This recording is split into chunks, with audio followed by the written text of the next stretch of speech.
Introduction.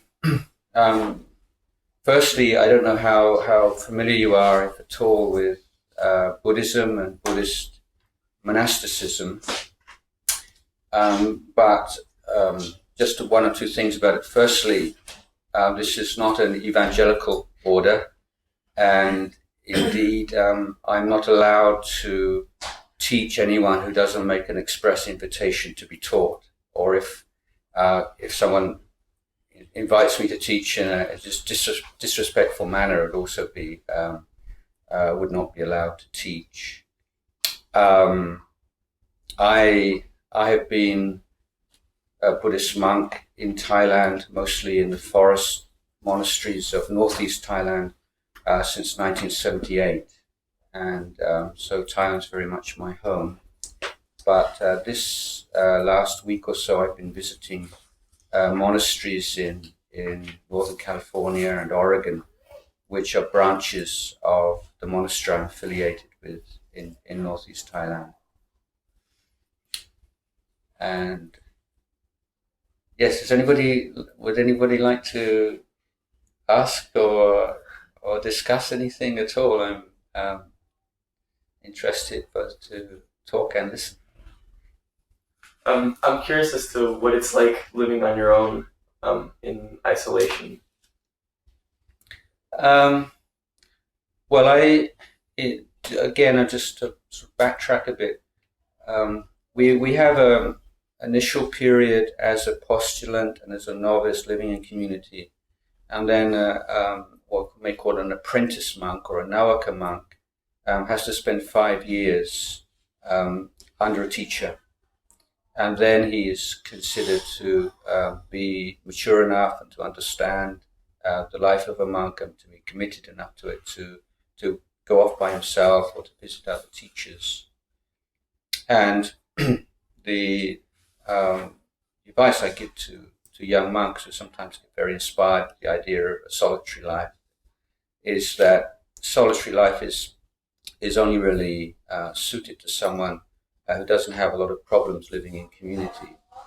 If a monk has a lot of personality conflicts with people around him and thinks that the answer is to go off and live in solitude, then he stops arguing with other people, starts arguing with himself for very long. It doesn't work, and so the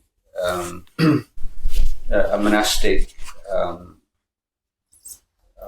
a monastery is set up, or like a practice monastery or meditation monastery is set up so that within a calendar year, monks will have periods of intense group practice and then other periods where they'll be by themselves, so that they can see and not idolize either one way or the other, but to have that kind of fluency and being able to function and benefit from whatever situation they might be in.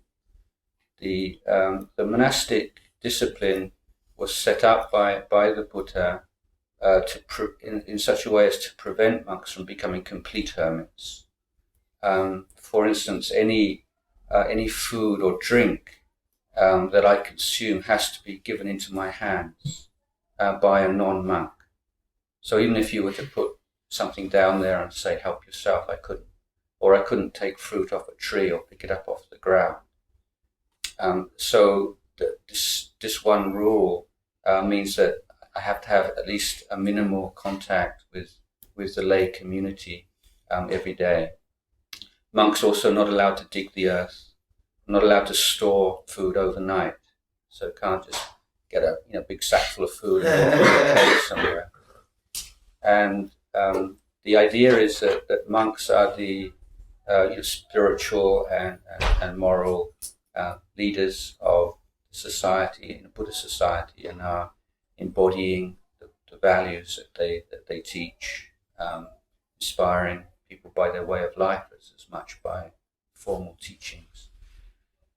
So there is a very close and symbiotic relationship between the monastic order and the community in which lives, functions. And monasteries are considered to be very much, even though forest monasteries are usually at least, say, a mile, 2 miles away from the village, they're still considered very much part of the local community. And give you an idea of a daily, the day in the life of a monk in a forest monastery. And the bell will go at 3 a.m. and then the monks would live in little cottages dotted throughout the forest. They come together in the main Dhamma hall. There'd be a period of chanting and meditation until about 5 a.m. Then there's a clean-up, and then the monks split into groups of 3, 4, depending on how large the monastic community might be, and then walk off into the surrounding villages on alms round. So in the villages of northeast Thailand, particularly, the first thing that somebody does, the lady of the house, woman's house, is to cook some sticky rice. And then she walks out the front door and meets her next door neighbours and says good morning, and they wait for the monks to come. And so alms round it's not begging, it's you're not allowed to beg anyway, but it's more of a ritual, and there are people in a line waiting for you, and it's their daily act of giving before they go to work, go out into the fields or whatever. And when I was first in Thailand in 1978, the conditions were very primitive, pretty tough life for everyone, and many of the people, wouldn't. It was not a cash economy at those times, mainly a barter economy. Still, it's just the end of the barter economy period before electricity came and so on. And what really impressed me was that people would not have food; they would have rice. I mean, nobody has money, but everyone has rice. And so someone would have a plate of rice, big lump of sticky rice, and they look out and see how many monks are coming today. Say 4 monks, and they make 4 portions, and they make a lump of it, and they put a lump in each monk's bowl. And the wonderful thing about that is that people are very poor by American standards, desperately poor, but everyone's perception of themselves is, I am a giver. I am someone who contributes in a very practical, tangible way to the monastic order and to the religion that I profess. So people have this sense of themselves as givers, not as people who are deprived or lacking. And so there's a real sense of self-respect amongst the poorest people, which I think is attributable to giving and the way that we affect our perception of ourselves through the act of giving. So I went to Thailand as a young man, and I left home when I was 17 and hitchhiked to India and spent 2 years wandering around looking for a way to live what I thought was the best way of life, and eventually convinced that monastic life was what I was looking for. I had the chance to come to Thailand. But when I first arrived, I think my idea of being a monk was like a professional meditator. Basically, I could meditate all day and all night, and someone would give me something to eat and a roof over my head. But then, as I, becoming part of the monastic order, I saw so much richer than that. In that, you realize every single piece of cloth you wear, every single mouthful of food, the roof over your head, and medicines, everything that you consume and makes your life possible is provided freely by others. And you need a heart of stone not to feel this incredible gratitude and want to give something back to the society. And so as you get more senior, then start to take on more responsibilities and teaching and counseling and so on and so forth. And so I found that was a wonderful dimension of monastic life that I'd never considered before I went to Thailand. I'm getting off your subject a bit to very briefly the difference between living as a meditator and in a community and alone. There are different challenges. Basically, if you're in a monastic community, you have this constant sense of community and brotherhood, and you have some very basic pleasures in life. Two of them, living with people who have a shared standard of behavior and conduct. And secondly, shared values and aspirations. So that's very supportive. And you have people at the same level of you, and people who've more experience than you, and you have teachers and people who can give you guidance. So what that means is that there are also sacrifices and things that you give up to contribute to the well-being of the community, and give up your private time for the community and certain social responsibilities, which means that, let's say, compared with living alone, it's difficult to go so high, but you also don't go so low. Okay, so it's sort of a leveling effect. Why it doesn't go so high is because, well, it's time for this to take place and that to take place, and you have a daily schedule that you have to conform to. If you're living by yourself, you want to meditate for 2-3 hours, sitting meditation, walk for a couple of hours, read a book for an hour, and sit for an hour. So you can arrange your own schedule so that you can go much deeper if you're feeling really that things are really going very well and your meditation is very strong, then you don't have anything that you have to concern yourself with. The downside of that is if you do get into a slump and things start to go wrong, then there's nothing outside to sort of help to pull you up. It's your own bootstraps, as it were, and that's especially difficult as a monk because you don't have bootstraps, so you don't. But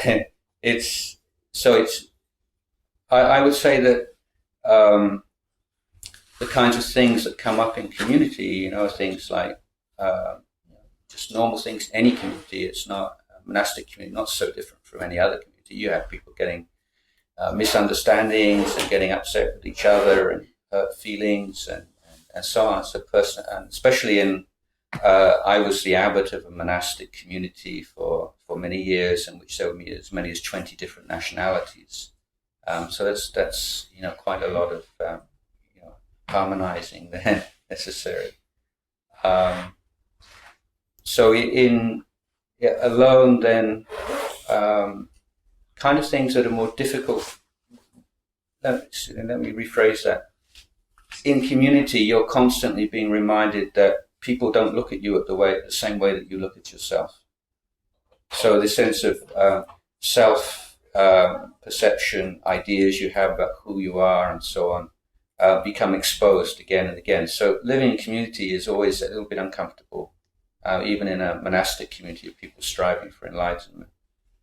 Whereas when you're by yourself, I know if you've done any kind of exercise like yoga or something, and you find you just naturally tend to do the ones you're good at more and more, and tend to leave the ones that you're not so good at aside. So suddenly you realize you haven't done that exercise for months, even though you never made a conscious decision to stop doing it, but it's just you're not very good at it.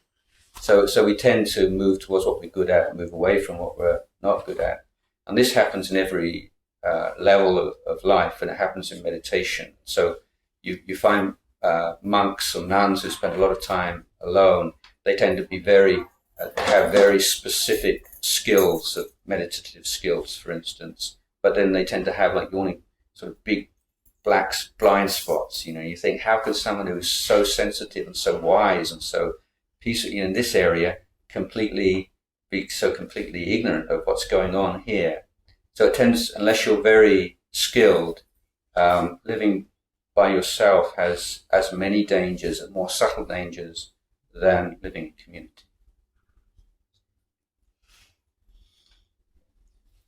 Do you have any passions like literature, music? I've always, before I became a monk, my great loves were literature and theatre. So I had to give up theatre, and I gave up literature for many years. But since I've been more senior, every now and again, I like to read a good book, enjoy good literature. I think also. Probably some fellow monks would say, you're just justifying this because a lot of monks don't read good literature. But I find that the ability to inhabit the mind, the life of people who lead very different lives than I do and think in different ways and have different values is very helpful for me in teaching. So that I do have a real sense of how to bridge my own experience and my own understanding of Dhamma with where people that I'm speaking to come from.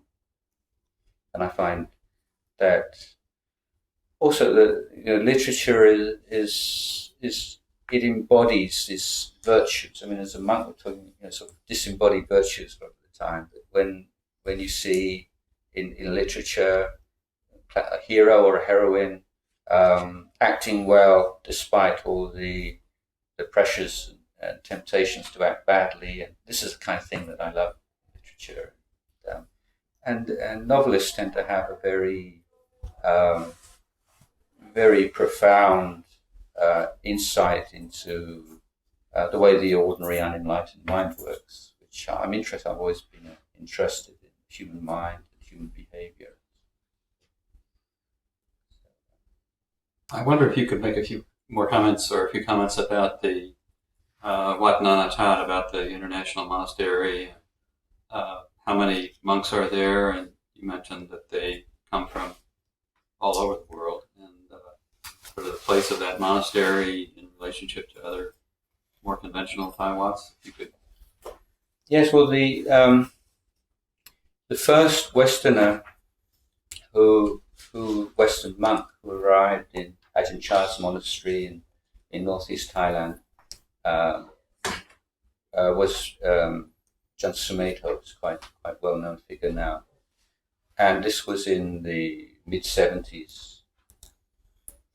And at that time, Ajahn Chah, our teacher, was just starting to have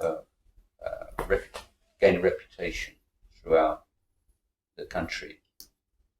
And he arrived and he walked into the monastery, and Ajahn Chah said to one of the other monks, and sort of, I've seen him before somewhere. And the monks were really excited. They thought he had some quite a meditative vision. And they asked him if that was the case. He said, no, I think it was in a cowboy film I saw when I was a boy. Just like that, really big and blonde. So Ajahn Sumedho was the sort of the trailblazer, and he was incredible endurance and just physically, but also cultural differences and language and so on and so forth. And once he was there, that this was in the mid-70s, this was a period where there were a lot of Americans, particularly in Southeast Asia, either through Vietnam War or us in Peace Corps. And Peace Corps workers tended to be very idealistic and interested in Asian culture anyway. So there were many of them becoming interested in Buddhism. And Ajahn Sumedho was American, graduate of Berkeley University, and someone who proved you could do this as a Westerner. You could live in a jungle in northeast Thailand and live according to the discipline of a forest monk in the same way that monks have done for generations. And so it made it real and possible. And so within actually early 70s that would be. So the number of Westerners started to increase, to the extent that it started to be something of an issue in the monastery, because a lot of the Westerners who came, it was just such a huge departure from the normal, that they tend to get very highly motivated, very intense kind of people who sometimes were not so sensitive to Thai cultural norms. So there started to be a little friction as well. And so because of that, and also because I think that Ajahn Chah saw in the future that there were monks training here would be going off to establish monasteries overseas, he felt it would be a good idea if the Westerners would have their own monastery, and where the senior monks could learn how to teach and how to run a monastery, and both physical and spiritual aspects of that for themselves. And the monastery was established as walking. If you walk, it's a couple of hours walk away. It's a bit, if you go by road, it's a bit further. It's about 5, 6, 7 miles to the fields. And so it's near enough that you could come over, or if the abbot had some problems, just go over and visit, ask for some advice. And then after Ajahn Sumedho had been there at Wat Nanachat for about 2 or 3 years, he received an invitation from what's called the English Sangha Trust, which had been established many years before with the idea of introducing the Theravada monastic order into England. And so he left and took monks with him. And then another monk took over, and so there were, that monk after a while left. Another monk was there for a few years, and then went to establish a monastery in Australia. And so things have kind of spread out. So now the Western or non-Thai community of disciples of Ajahn Chah is spread out throughout the world. So we have the main monastery at Wat Nanachat. There are monasteries in Australia, New Zealand, America, Canada, England, Germany, Switzerland, Italy. And so there's a movement between them. So it's not just Wat Nanachat. So now monks who begin their training in America will go for like a sabbatical year, or spend a year in Wat Nanachat learning sort of the more traditional way of the training. And monks from Wat Nanachat may be coming to the West for a year or two. So this is movement. So the general, there are, Wat Nanachat now itself has 2 branch monasteries. One in the same province, just on the banks of the Mekong River, which is a more of a hermitage, where there's not so much of a group ethos, and monks have more time for their own practice.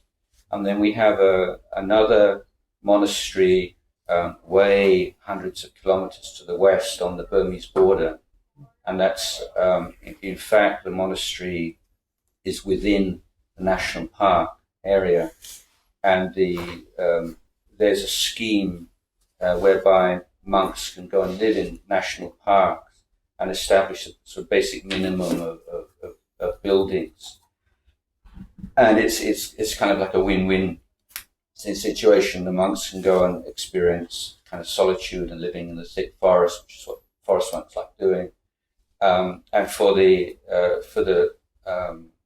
Forestry Commission, it helps to conserve the forest because there's a lot of illegal cutting of trees. But when monks go there, a lot of people will not go close. They have that respect for the sangha that they don't have for the government.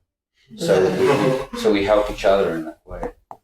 And so 2 or 3 months of the year, usually in the hot season, the monks go in there and they're just camped out under the trees with their umbrellas on a little platform, and bathe in the stream and just live a very simple life. And there are still elephants and tigers and bears there, so you really feel like you're living the life of the monk that the Buddha himself and his great disciples lived.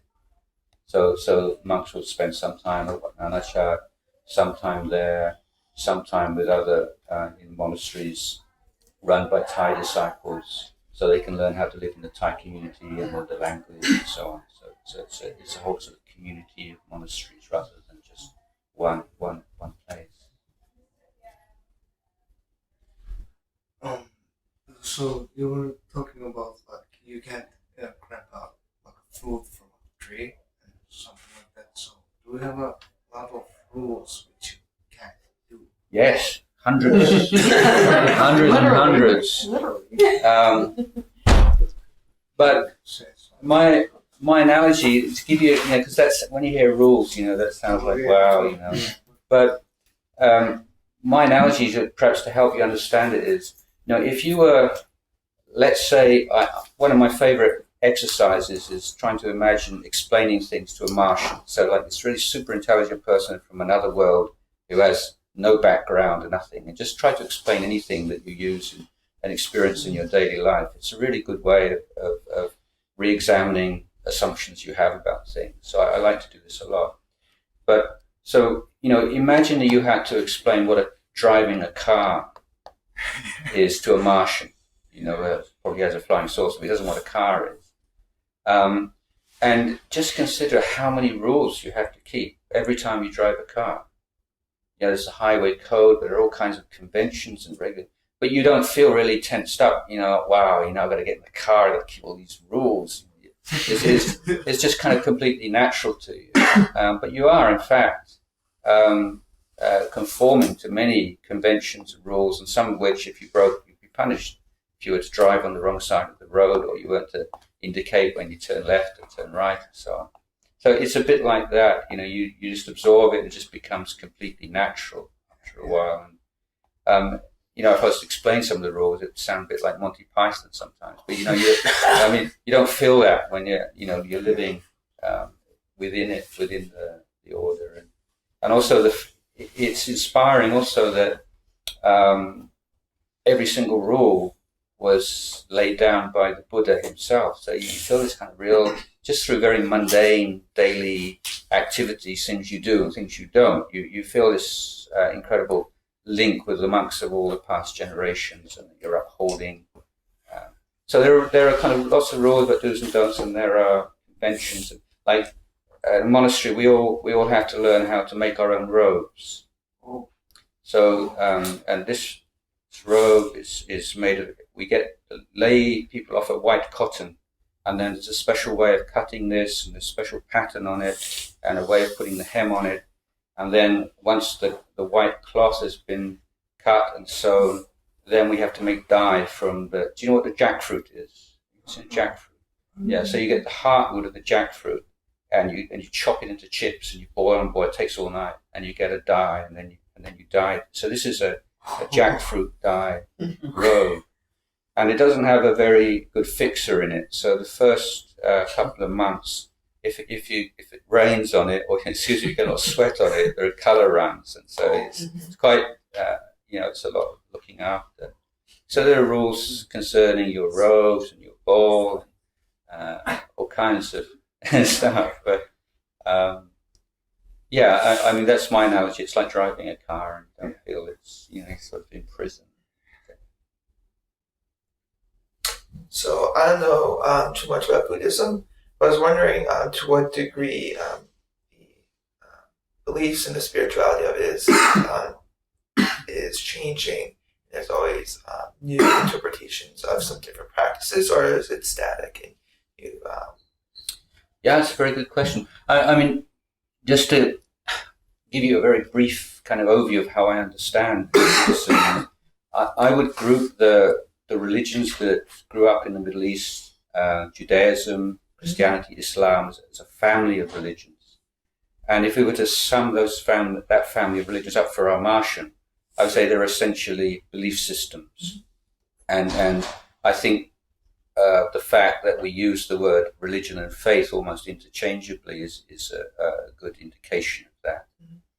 And this is why Buddhism is puzzling, because it's a different family of religions, and it's not essentially a belief system, it's essentially an education system. So it's a very different idea of what a religion is. It's a religion as an education of your conduct, of your heart, of your understanding of life. And if you were to pick up a book of Buddha's discourses and compare it with the Bible or the Quran, it's a very different kettle of fish. It's a very, it's such a different feeling to it. There is analysis of sense perception, the relationship between thought and feeling, and all these kind of things that you would think would be in a psychology textbook, and other things that seem very philosophical, and other things that seem moral, and how does all this stuff come together? It's puzzling. So my view is it's basically an education system, and for that, this is one of the reasons why I'm in.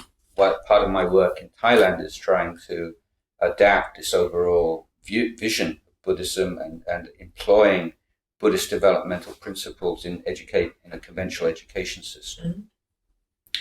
As far as yes, that's always going to happen you've got 60, 70 million people with all kinds of pressures and influences, many from the West and from other countries. But it's also noticeable because, as I mentioned at the beginning, Buddhism is not evangelical, proselytizing. Its attitude to other religions has always been, well, look, let's live together. You do your thing, we'll do our thing. What's the problem?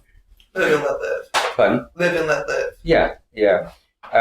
But because the Buddhism is, as I say, essentially an education system, if you have flaws in the education system, or the teachings are not being transmitted accurately or completely, then what tends to happen is it tends to absorb influences from other traditions without people quite realizing it. There was a famous conference many years ago in Thailand where the theme was the relationship between Buddhism, Brahmanism, and animism, which are the three main kind of streams in Thailand. And I wasn't there, but apparently the summarizer said, okay, Thailand's 100% Buddhist, 100% animist, and 100% Brahmanist. So they're kind of all mixed up. And one of the roles of a monk is to say, look, it's quite all right if you want to entertain animist beliefs or you have Brahmin beliefs. That's fine. That's completely up to you. But don't get them mixed up. This is actually what the Buddha said. So there's freedom of religion. You can believe whatever you want, but don't be careful not to get that mixed up with what the Buddha's teaching. So there are some weird and wonderful things, and some more worrisome than others at the moment.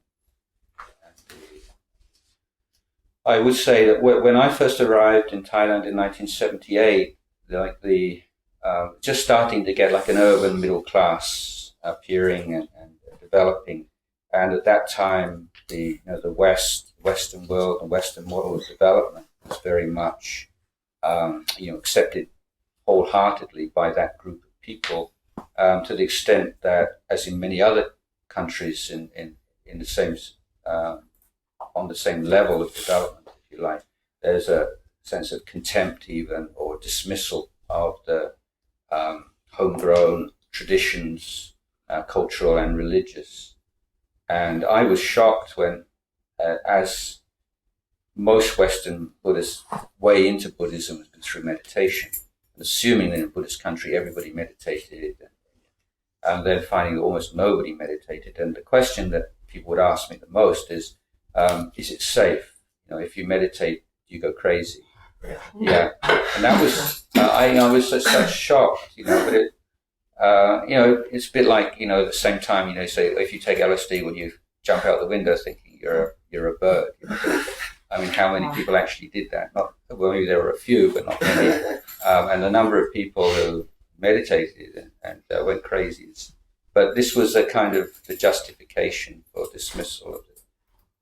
And that changed awfully, particularly in the last 10 or 15 years. And whereas when I was first teaching many years ago now, I'd get sort of middle-aged people saying, how can I get my son or daughter to be interested in Buddhism? And now I get more and more people in their 20s and 30s saying, how can I get my mum and dad interested in Buddhism? Because they're in that from a Buddhist point of view, they're in this kind of lost generation, this sort of the material, sort of superficial material generation. It's their sons and daughters now who are interested in learning about Buddhism, not as a sort of a cultural form to condition their external life, but as a means of self-exploration, self-understanding, self-development.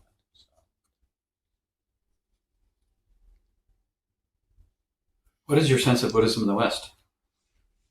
In America and the West? The Theravada. Yeah, I don't think I'm probably not really qualified because I have such a narrow, direct experience. I come here and I sort of visit friends and monasteries and people that I know. So in the groups that I am involved in, I'm very impressed actually. One of the things we do in Thailand is we do something called tudong, which means we just set off out to the monastery and we just walk. And because we have to have our food offered, it means you have to make sure you're within 5-6 kilometers of a village. So in the morning you can go on alms round. so you get fed every day. And this is a very old tradition in Asia, in Buddhist countries. Now, you would not think that it would be possible to do that in America, but we're doing it. And two of my friends just walked from Northern California to Oregon, like 600 miles. Just two monks in the morning walk into a town or a village and stand there with their bowls. And in the whole of like 60, 70 days, it was only 2 days when nobody gave them anything to eat. And this is American, you know, and we have monks doing this in Europe and all over the world now. And people see monks and something happens. They just, often what will happen is someone will come up and want to give you money. And you say, I'm sorry, I can't accept money. I'm not allowed to touch money. And that's kind of weird to start, you know, but it's inspiring. You know? And they say, well, what are you doing? What do you want? I say, well, all we need is something to eat. We just eat one meal a day, and this is it. And so often people say, don't just stay there. I'll be back. Someone, you know, goes into the cafe or goes into the supermarket, comes out with a bagel or some bread and cheese or something, and people just enjoy giving so much. So as a monk, you know, if you are spreading Buddhism, that's how you do it. You don't go and have you read this book or something like this? You know, just walking, if people are interested, they can come up and speak to you. So I've just come today from a little town in the Columbia River Gorge, about an hour's drive east of Portland, where we have a monastery there.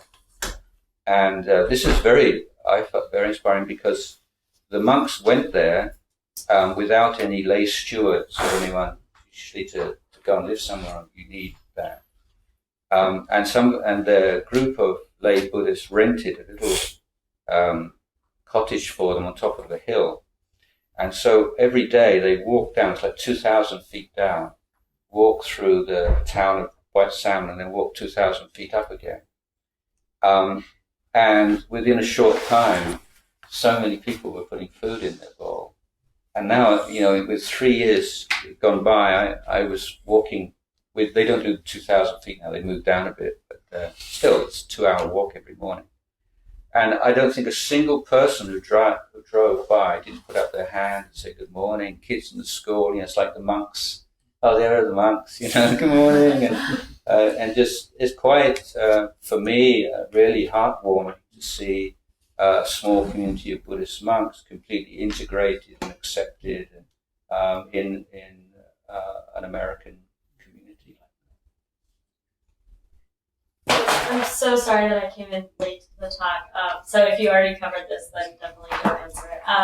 But what really drew me to your talk today is that I'm working on a project all semester about fundamentalist Christians and how they have political beliefs and then whether or not they act on those through political action versus just having fundamental beliefs. So I was wondering if you could kind of talk a little bit about the tension between those two, like having beliefs but then not necessarily kind of acting on them, and to what extent, and this kind of goes a little bit to what you were just saying about like kind of integration into community, like to what extent do you think religion and society have to be separate to keep religion kind of pure?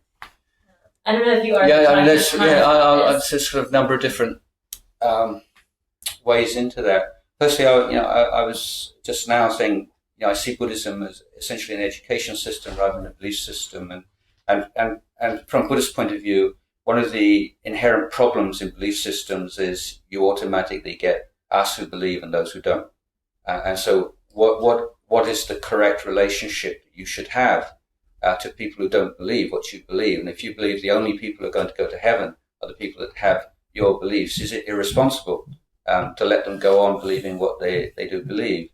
And if you should try to get them to change their religion, then to what extent should you go? And does the end justify the means? And in the part of the world where I live, you know, the behavior of missionaries has tended to be what I would call unethical. You know, you get given free scholarships, free medical care if you'll just change your religion. So this is kind of normal in many countries throughout the world, where Christian missionaries particularly believe the end justifies the means, and even though the means by which they get people to convert may seem to be unethical, well, in the big picture of things, it's okay. In the Buddhist, it's not a belief system. So in Buddhism, we say, yeah, if somebody wants to go to heaven, let's speak on that level, then it's dependent on how they live their life, on their actions. So if someone is kind, gentle, has integrity, honesty, is generous, whether he's a Buddhist, a Christian, it's those virtues within his heart which are the causal factor for rebirth in heaven. It's nothing to do with what conventional religious identity you have. So Buddhists have never had any problem with, if they see Christians doing good things, and same with Muslims. So there's not that sense of us and them, and we've got to sort them out, or we've got to help them and save them, or whatever. In a Buddhist, Theravada Buddhist, the ideal has always been that the monastic community is that which harmonizes and binds, and the idea is people come into the monastery, and at that moment they cease to be rich and poor, and right wing and left wing, and they're just Buddhists for the time they're in the monastery, and that they're students of Buddhism, and this, particularly in Thailand, that's an ideal. It hasn't always worked out, but I would say generally, monks have been able to create contact and community and understanding between people from different social classes and different backgrounds who would never come together in that kind of way otherwise. Buddhist monks are not allowed to participate in political activities as such, or to have any affiliation with a political party, for a number of reasons. One would be that if the monastic order was to become identified with a particular political program or political party, then all the people who were affiliated with other political parties would feel alienated from the monastic order. And perhaps if the other political parties were to come to power, they might seek to use that power to suppress the monastic order, to pass laws which made it more difficult to go to monasteries and so on. And so for the long-term stability of the monastic order, it doesn't make political sense, apart from any ethical or moral considerations, to take specific political stances on any issue. Nevertheless, monks do have a duty, a responsibility to be expounding and to be clarifying Buddhist positions on a more general level on the issues of the day. But it has to be expressed in a more general terms, rather than saying that monks are for this or for against that. But we say in Buddhism there is no we don't have a concept of the end justifies the means, and that there is no that the Buddha is very clear that any act of violence, no matter what the justification might be, is an act of bad karma. And so you lay down the basic principles and then allow people to apply them or adapt them to particular circumstances and situations. Now that's the ideal, and that's been more or less upheld in Thailand throughout the centuries, and primarily because of the unbroken monarchy. So there's always been a symbiotic relationship between the monarchy, Buddhist monarchy, and the Buddhist monastic order. Now, where you see a difference is in Burma and Sri Lanka in particular, which were colonized and oppressed, and the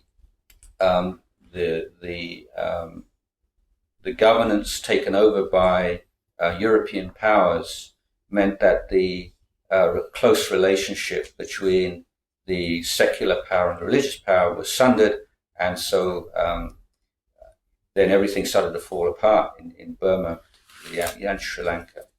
What happened was that monks always been seen as the leaders of the society in moral, spiritual, almost every way. And so when the independence movement started to gather momentum, inevitably they looked to monks for leadership. And so in Burma and Sri Lanka particularly, monks were at the forefront of driving out the British. And once they gained independence, the monks didn't relinquish that role. And by that time, the Buddhist perception of monks as being legitimate leaders of political protest had been firmly established. That perception has never been established in Thailand.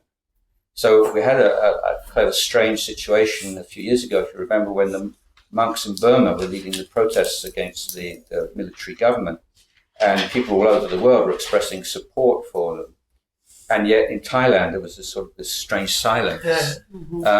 And this was because for most Thais, they're kind of feeling, they feel sorry for the monk. It's just for a Buddhist to see a Buddhist monk being beaten or something, it's incredibly awful thing to see. But at the same time, most Thais are thinking, well, what are they doing there in the first place? They're monks. That's not their role. Then they're doing things that monks shouldn't be doing. So it's like they're putting their hand in the fire. So this was a sense that monks are strayed out of the role, which is appropriate for them. And that whereas this compassion for the monks, there's not this, this sense of outrage that people were feeling in non-Buddhist countries.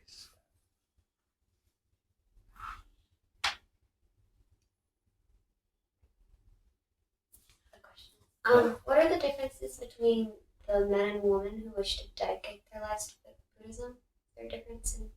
Yeah, it's different. It's not a very satisfactory situation. The Buddha established a monastic order for women, a nun's order, but after about 1,000 years, which is, for any kind of institution, that's quite respectable duration. It disappeared for one reason or another.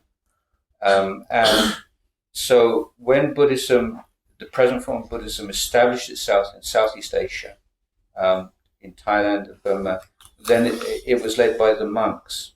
So that what that means is that in Southeast Asia, at least, there's no kind of cultural memory or this idea of a golden age where there were monks and nuns together. Over the years, in every country, there have been attempts to create a quasi nun's order, something which is sort of acceptable and provides a monastic life and training of one degree or another for women. It's not really always been so successful. And in Thailand, the order is called the Order of Mechi. They wear white. That order, in fact, over the past several years, has transformed itself. It wasn't really respected in Thai society very much because it's got a stereotypical view. It's either old ladies who like widows or people who have no one to support them, and it's a safety net, social safety net, or else and this is the sort of the somewhat demeaning stereotype, young women with broken hearts who, and that kind of rather say negative perception has now changed because there are now some very good schools in which these white-robed nuns are being very getting all the academic qualifications, monastic Buddhist academic qualifications. There are hermitages with little nuns communities meditating out in forests like the monks, and people in general are now looking at them with a lot more faith and inspiration. So that's generally a good story. But nevertheless, if we're looking on the level of status, they don't have the same status as monks. but for most of the monks, most of the nuns you speak to say that's not really important to us anyway. In the last several years now, there's been a movement, strongest in Western countries, to try to revive the original nuns' order. But there are a lot of difficulties entailed in doing that, and they are difficulties embedded in the instructions of the Buddha himself. And yeah, this is a big. I don't probably spend too much time on this, but basically the Theravada order is 2,600 years old, and it's a conservative order, and generally people think we've lasted this long because of conservatism. This is our brand, if you like. We're the conservatives, and we don't have the right to say that we should change things in a way that the Buddha has not approved, or of which he seems to have disapproved. And there's the fear that if one group of monks or one group of Theravada Buddhists make some kind of radical change, and then others don't accept it, then the whole structure will start to split, and it'll be a slippery slope. And that's the kind of conservative argument against the revival of the original order.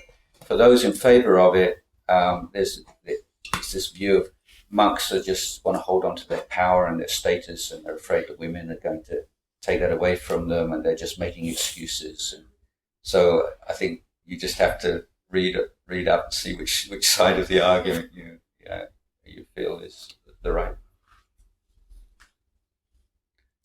You said that when you enter the monastery, you have to let go a lot of ties to modern society. And with a Western background, did you find that a difficult thing to do? Personally, I didn't. In fact, I jokingly said my standard of living went up when I became a monk. I spent a couple of years as a hippie, traveling around India, pretty austere kind of life. So no, I just had this real conviction that this is what I want to do, and I'm willing to make sacrifices that make it possible. Just felt so grateful that I could live this life.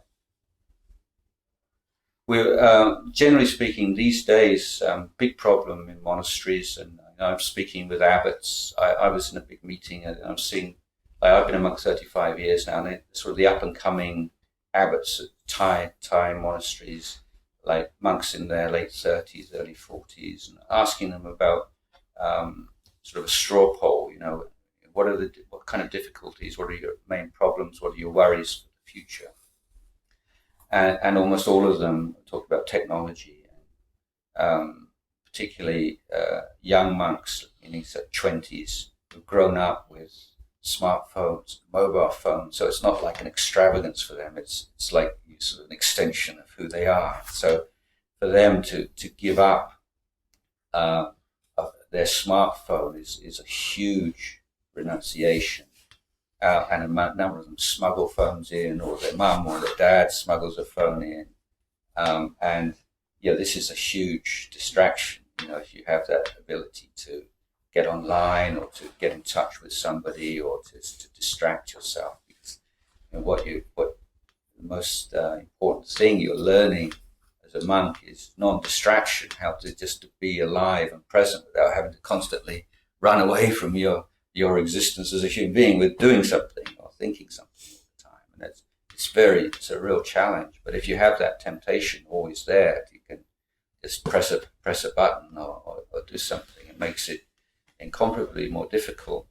And yet monks are worried that senior monks are worried that there are fewer and fewer young people coming to the monastery. And if you make things too strict, nobody's going to come, and the monasteries are going to wither away and die. So they start making compromises. And then start to feel uncomfortable about the compromises. So it's a big challenge in monasteries right now. I'm curious about the thing you've been holding the entire time. What is that? Oh, it's a watch. Okay. Can see it. Nothing very mystical. Usually I put it there when I'm giving a talk to make sure I keep to the time. So is this form of Buddhism very much about a sort of self-enlightenment, or are you supposed to spread it to? I understand you don't teach it per se or evangelize, but how do you reach out to people? Yes, well, the teaching is expressed in a nutshell for your own welfare and happiness, and for the welfare and happiness of others. That's the overall goal, and the idea is that those two things have to be pursued in harmony.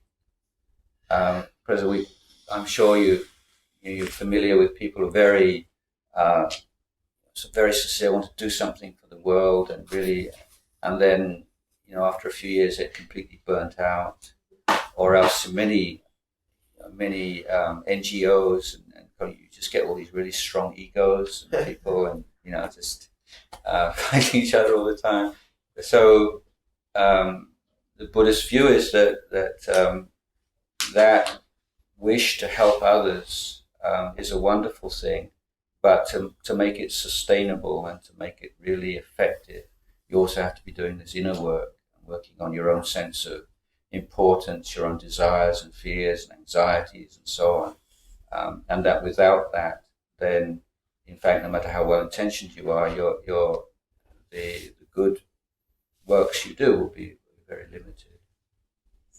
So, as living in forest communities, I understand you go to villages or towns in the mornings, but is that not limiting? But well, in the monastery, we have this.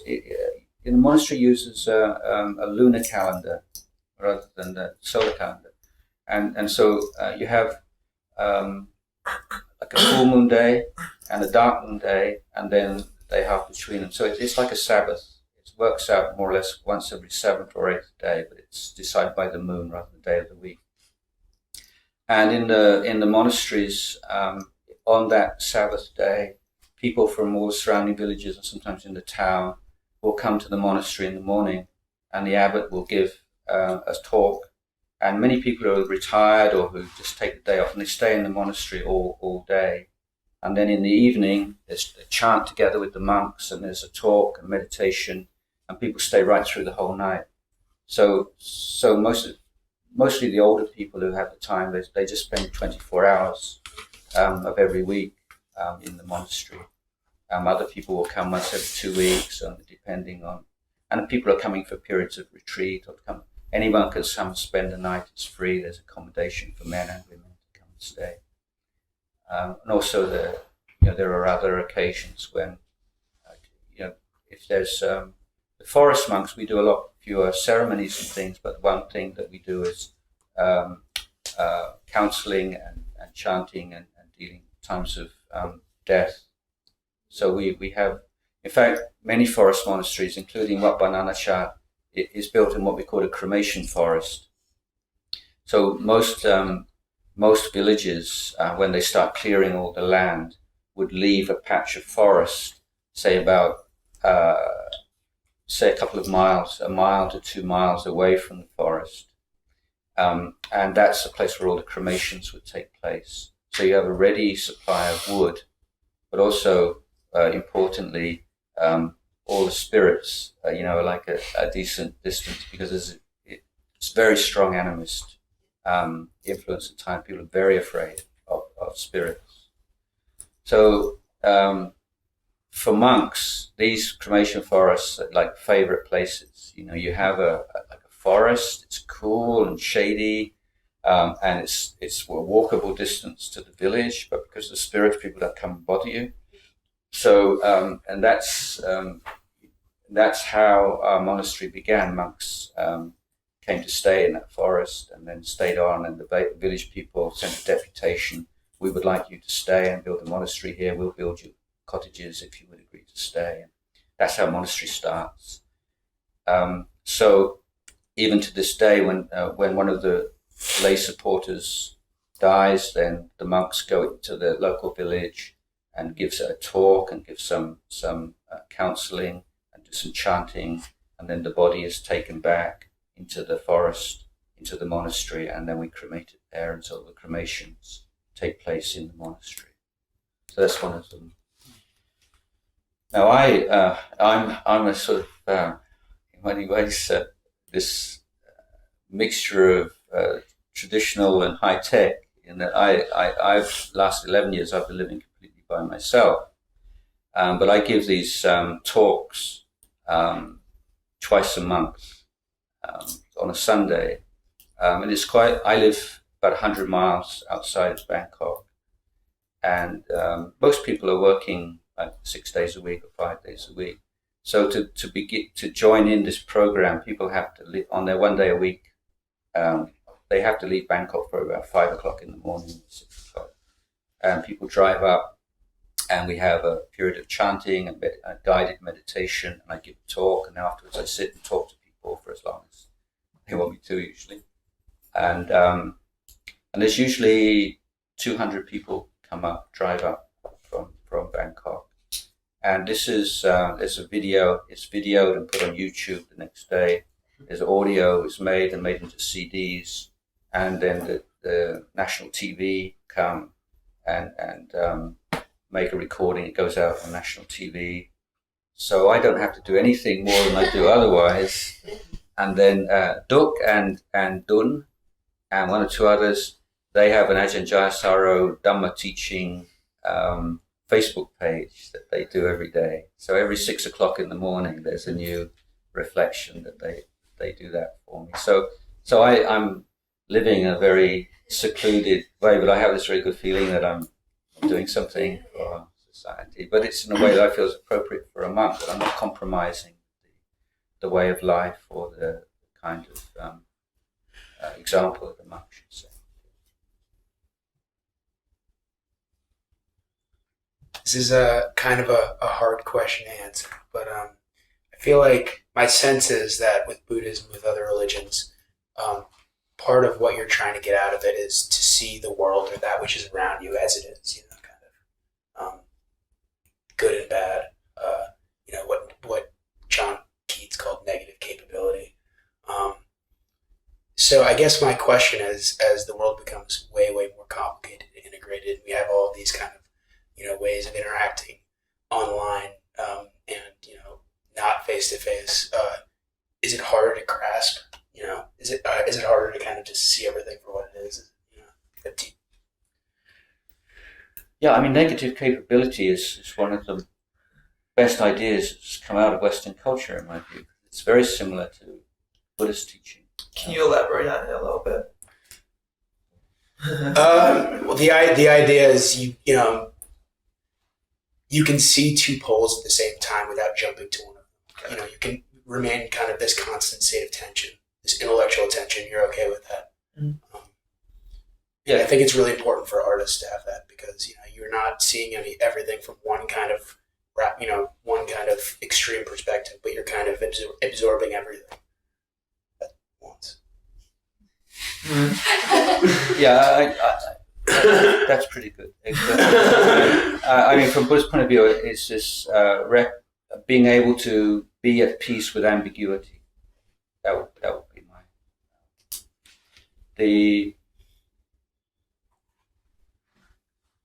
It's very important to have a certain time of the day where you just put everything down for a while, not just when you're asleep, but a time where you're just with yourself as a body, breathing in and breathing out. And if you can have some experience of stillness and clarity and inner well-being, independent of external stimulation or triggers, that gives you a really good perspective on all of the complex nature of stuff that you have to deal with every day. There's a lot of, I'm sure, where Eastern religions talk about being in the present moment, but that's not a goal in itself. It's not a mystic goal, be in the present moment. Speaking in Thailand, I always say the present moment is the classroom. This is where it's only when you're able to dwell in the present moment and sustain attention in the present moment that you can learn from life. and you can learn what's helpful, what's unhelpful, what really makes you happy, what doesn't. So rather than being just caught up in ideas and desires and fears, just being right there and present to what's going on. So most meditation techniques, the first stage is developing the ability to sustain attention in the present moment in order to be able to look at ourselves in a non-discursive way.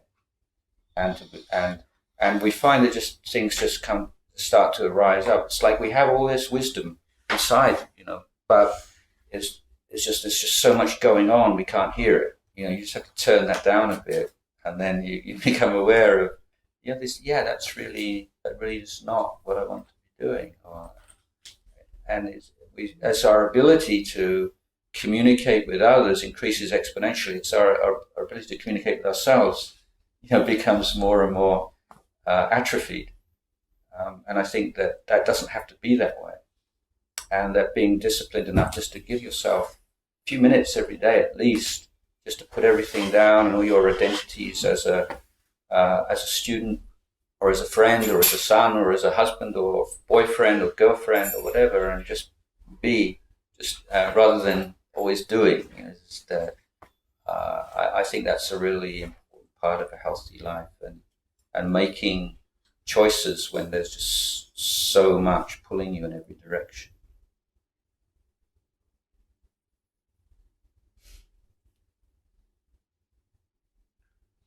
I'm wondering how the process to become a monk begins. For example, is there some age you have to be of to be able to enter? And what was your biggest challenge? To become a Buddhist monk, you have to be 20 years old. But you can become a novice from the age of 12, 13 onwards. And in Thailand, many boys will become novices in their school holidays. There's a lot of monasteries run these programs, like 1 month novice ordinations. It's a big. In fact, last couple of years, one of the most popular reality programs on TV is like a group of boys who become novices in the monastery and follow them throughout the whole of their time in the monastery, and it's 24 hours. Generally speaking, in Thailand, it's far too easy to become a monk. A Thai person could become a monk within a couple of days of going to a monastery, which is, I think, a serious flaw. In my monastery or in monasteries of our tradition, you have to go there and live there and learn about monastic life for some time before you take ordination, so you value it. And it's a little bit different, obviously, for Westerners who have a lot more new things to learn, language and cultural things and so on. So I myself spent 2 years in the monastery as a postulant or in white, as a novice, before I became a monk. And that's in my tradition, that's quite normal. When you become a monk in the Buddhist this tradition, you don't take vows or you don't take lifetime vows, and you can leave at any time, and you don't even have to perform a ceremony to leave. If you just said, "I've had enough," that would be it. You'd be no longer a monk if the person understood what you meant. Most people, of course, prefer to do it in a little bit more polite, ceremonial way, but strictly speaking, it's not necessary. And there's no, there's no sense of shame or prejudice against someone who left the monastic order. In fact, anyone who's been a monk or a nun for even for a short period of time is given a great deal of respect in society. So, in a monastic order of some, I know at any one time, maybe 300,000, there's probably only 5% or 10% of the monks for all of their life.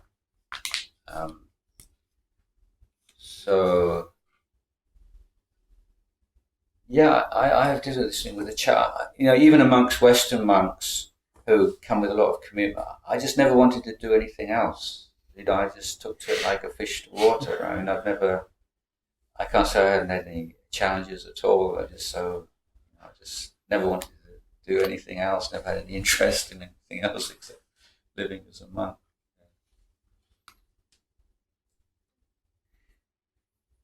Do you think these novice students that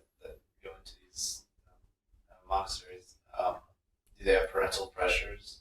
Yeah. Sometimes, I mean, since it's a respected thing to do, there are a lot of parents.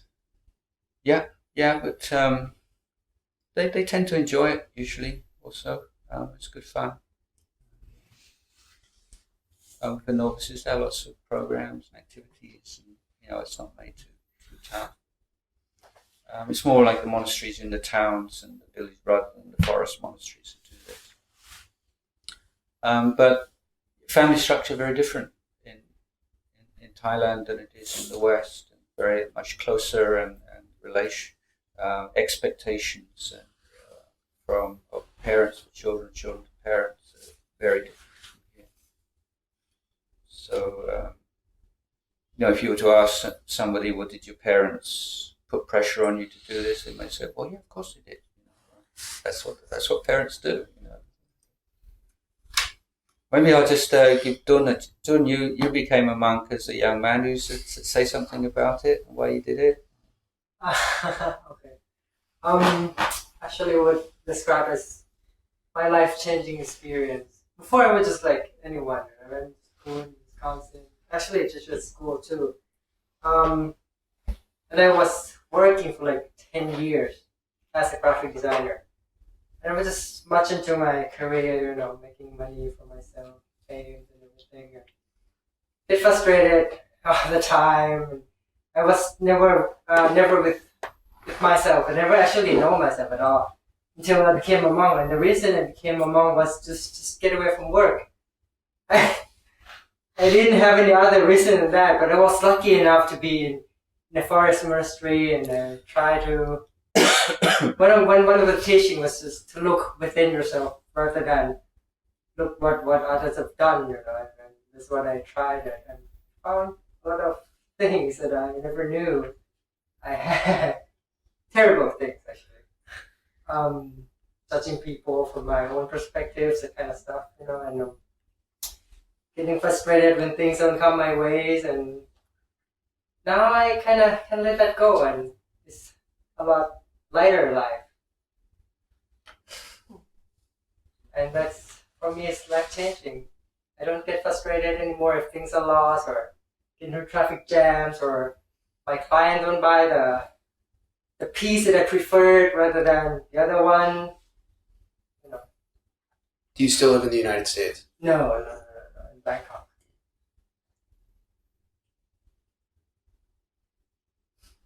That's briefly. It's a lot more details than that. It's kind of uplifting for me.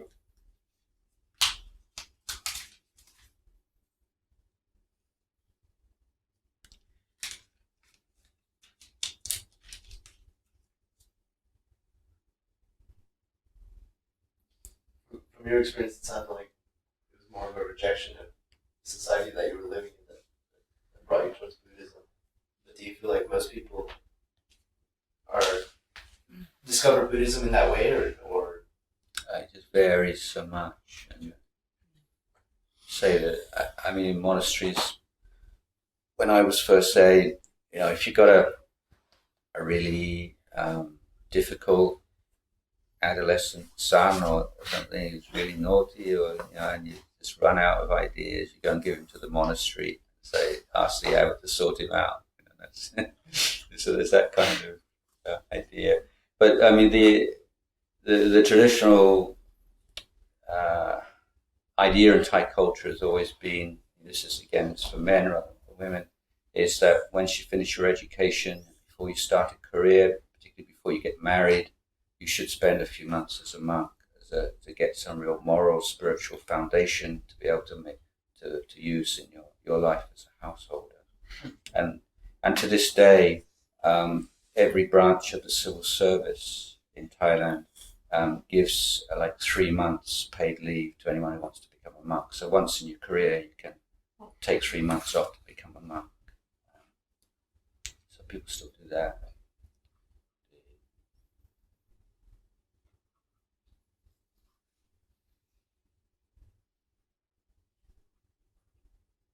I just have a question. A recent speaker here at the speaker series that comes 4 times a week was James Fadiman. He spoke about the use of psychedelics, and he's kind of an expert about psychedelics. And I was wondering, what is the traditional Buddhist approach or opinion on psychedelics and how that maybe affects attaining some sort of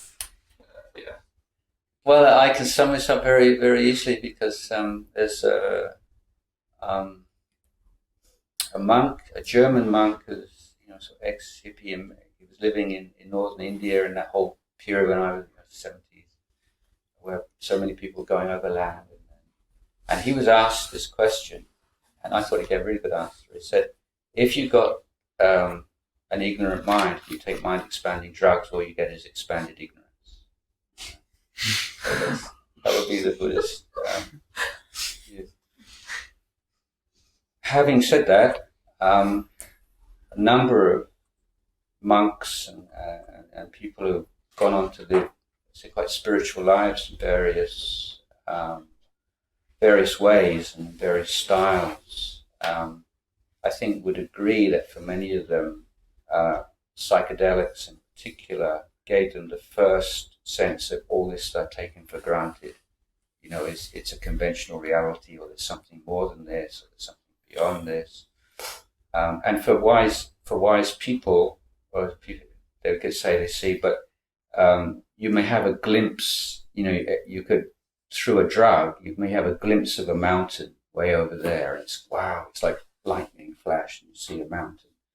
But then when the drug's influence wears off, you're back where you are on Mars. You can't even see the mountain anymore. And so the foolish person just wants to take more and more drugs, so you can have more and more glimpses of the mountain.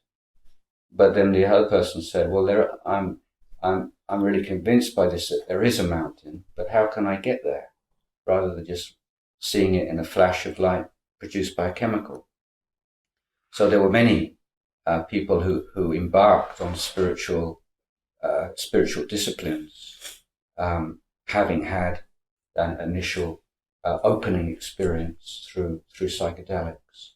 And of course, Ram Dass, Richard Alpert, was one of the great examples. He was at Harvard, one of the people who were doing all the experiments on LSD in the early 60s, and went on to become a very well-known spiritual leader, and repudiated all of that once he found something that was more sustainable and more profound.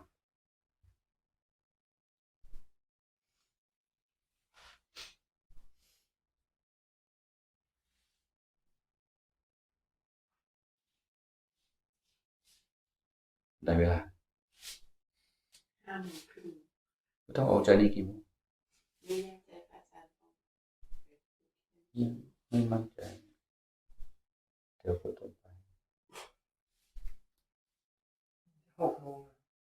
Huh? Excuse me. I have a teaching engagement this evening. I'm just worried about the time. Where are you going? The University of the West. Okay. You're just talking about University of the West. Quite nearby.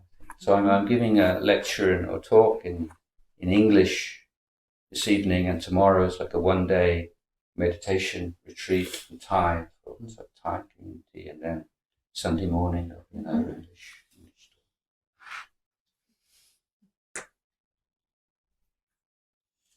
Well, the car is ready whenever you want. Whenever you feel it's time. Any more questions? Could we get a few pictures with students here? Yes. Do you have a camera, and could you send it to us? Can I maybe ask what all of you are studying? What you're all doing here? Yeah, I study history and government. Uh-huh.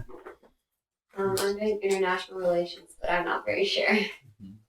I'm doing government and French and lots of yoga as well. I'm probably doing economics. Government and religious studies. Oh, that's an interesting combination. They're separate. Yeah. Oh, I see. International relations. I'm doing government. Economics and history. Uh-huh. Environmental analysis and media studies. I applied for politics, philosophy, and economics, but it's an application based major. So if I don't, if I'm not selected for that, then I'll study government economics. International relations and Middle East studies. Economics and math. I'm just visiting here, actually. I don't actually go to school here. Has anybody heard of a book called Sacred Economics? I've just been recommended to download this by someone in Portland. Yeah, I downloaded it a couple months ago. I haven't got around to reading it. I read the first chapter and it was good. Yeah. It was about the chapter that I read is about the idea that we should limit what we use. So there's a community. It should be more community based. So why does everyone own a lawnmower? One community could own one lawnmower instead of everyone owning a single lawnmower. So it decreases waste. So it's concepts like that. That they talk about. I just thought of something. You mentioned that in your free time you like to read books. Is there anything like monks play sports or instruments or what types of things do you do? Yeah, I mean, I don't do a lot of reading. I have to be quite disciplined about it because I do like it. But no, we don't play sports. But I do practice yoga. I practiced yoga since I was a teenager. One thing is, I'm very aware as a monk that if I get ill, then my lay supporters are going to have to provide medical care for me. I don't want to be a burden on them, and if it's all possible. So I try to look after my health. Just a sort of a general, I guess, sort of something of interest to you, perhaps, and that's the often Buddhism is identified with this idea that we should get rid of desire. That desire is bad. But in fact, it's a bit more complex or sophisticated than that. The Buddha said there are two kinds of motivation or two kinds of desire. So we divide this like wholesome desire and unwholesome desire. And the reason this has been kind of missed by most Western interpreters of Buddhism, because we don't really have this distinction in English language in the same way. But in Pali language, these are two completely different words. So Tanha, or craving, as it's usually called, is that desire which is rooted in ignorance of the way things are, and its fundamental feature is it's obsessed with the result. You want to get something, basically. The wholesome kind of desire, we call chanda, arises from understanding of the way things are. And it is fundamentally the desire to do.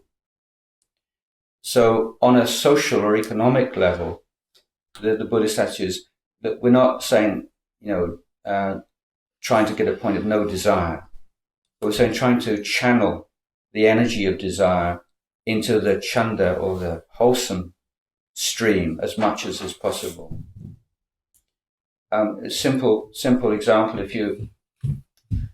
you're working, and your main reason for working is to get money or status, then that means you're working with Dhamma.